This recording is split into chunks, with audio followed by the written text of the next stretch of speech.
Fala pessoal, eu tô aqui com um formato diferente de novo de vídeo, mas esse aqui é um assunto bem legal. Eu fiz umas anotações aqui do que eu vou falar hoje, né? Mas vocês já têm um spoiler aí com o título do vídeo, que eu ainda não sei qual vai ser, mas eu acho que vai ser um bem legal. Bom, se você já tá até aqui, os primeiros segundos do vídeo, e ainda não inscreveu no canal, você está totalmente errado, porque tem que ser inscrito. Oh Deus! Tem que inscrever no canal e tem que curtir, tem que comentar, mandar pro coleguinha aí. É isso.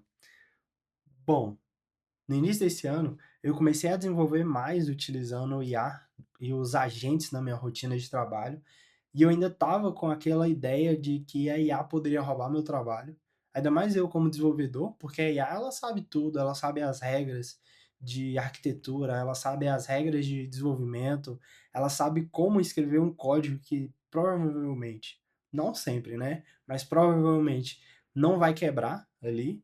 Então, eu tinha muito essa ideia, se a IA iria roubar meu trabalho ou não. Ou então se ela eu iria conseguir, né, desenvolver muito mais rápido ou então otimizar meu trabalho utilizando a IA como ferramenta. E agora eu queria trazer para vocês um ponto de vista, depois desses 6 meses aí, utilizando a IA como ferramenta e utilizando a IA de uma forma mais agêntica. É um tema que está bem no hype aí pela galera da bolha dev, o pessoal que está em desenvolvimento e utilizando IA. Antes de utilizar os agentes de IA, minha rotina de desenvolvimento normalmente era assim: eu recebia uma demanda, gastava um tempo ali, algumas horas do meu dia, levantando os requisitos do que aquela demanda, o que aquela demanda teria que ter, o que eu precisaria entregar com aquela demanda, né? E também organizava depois o que eu precisaria fazer, o que eu iria fazer no front, o que eu iria ter que fazer no back-end, no banco de dados, se eu ia ter que precisar de alguma integração externa, se eu ia precisar de alguma biblioteca nova para poder utilizar, para desenvolver aquilo, né? E depois disso, eu precisaria gastar ainda um tempo sentando a bunda na cadeira e desenvolvendo mesmo. Escrevendo código, criando arquivo, criando arquitetura, definindo algumas bases do que eu precisaria fazer, né? E depois disso, eu ainda iria precisar validar. Então eu teria que fazer um teste que ele normalmente nós que somos desenvolvedores, a gente consegue entender quais são os testes viciosos que a gente tem, que aquela rotina ela vai seguir um caminho normal ou o caminho ideal para ter um sucesso ali no final, e a gente não consegue pegar aquelas maldades que o pessoal de QA tem. Então isso poderia surgir algum problema depois, que era a demanda ter algo que eu só iria perceber que teve uma falha depois, e depois disso tudo, eu ainda iria precisar refatorar o código para deixar ele mais legível, né? E também aplicar as boas práticas de programação, que é ver o que é genérico, o que pode virar componente, o que é genérico, o que pode virar parte de uma biblioteca, ou uma parte que eu posso desacoplar do que está no meu código, não deixar ele muito grande. Agora, depois desse tempo utilizando o Canhá, eu comecei a perceber que eu gasto mais energia especificando o que eu preciso fazer. Eu ainda tenho que fazer praticamente as mesmas etapas que eu fazia antes, só que eu comecei a organizar o tempo que eu faço cada coisa de uma forma melhor. Que é o quê?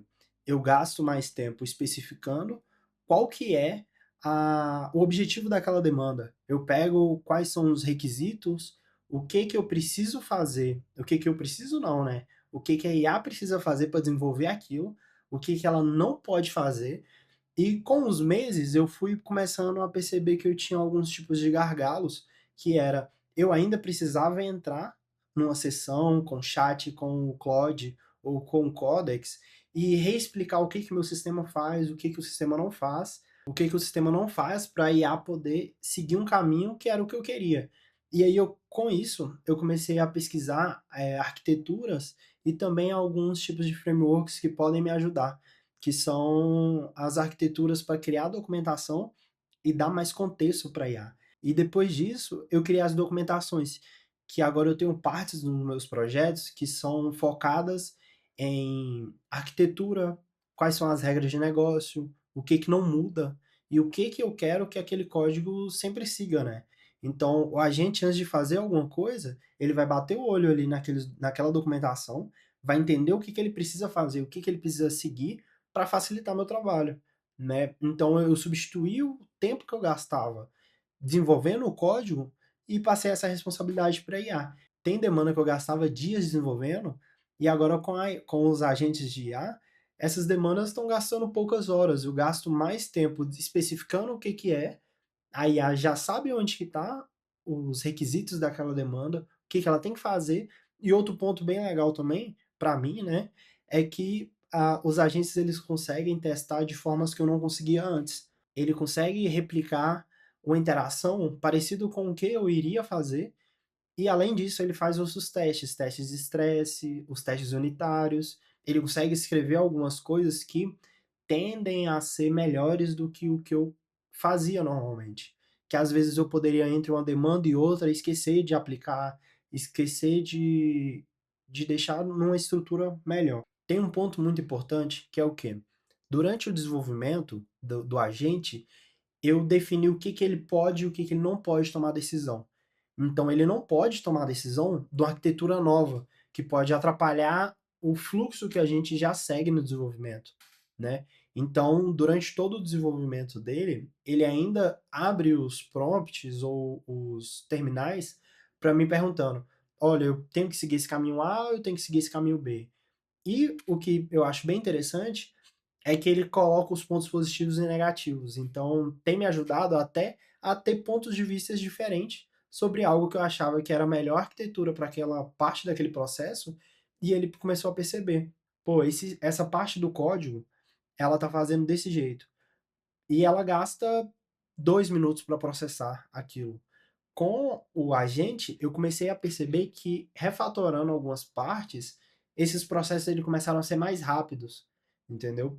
O agente consegue acompanhar as atualizações de bibliotecas, de frameworks, de forma que eu gastava um tempo aprendendo isso antes, e agora o agente ele consegue entender e resumir para mim o que que pode ser legal e o que que não pode ser legal para um código. E o que que eu anotei aqui na parte final, né, sobre esse assunto, que é o quê? Eu tenho visto que tem muitas coisas lançando semanalmente, mensalmente, versão de IA, versão de agente, skills novas que a gente pode utilizar e adaptar para os meus projetos, né? E eu tenho estudado cada vez mais.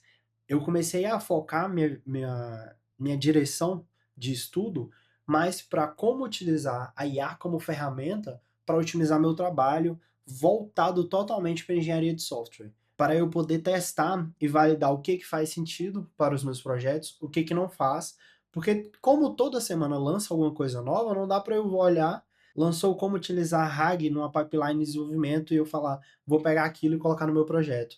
Eu tenho que ver se aquilo faz sentido para mim ou não faz.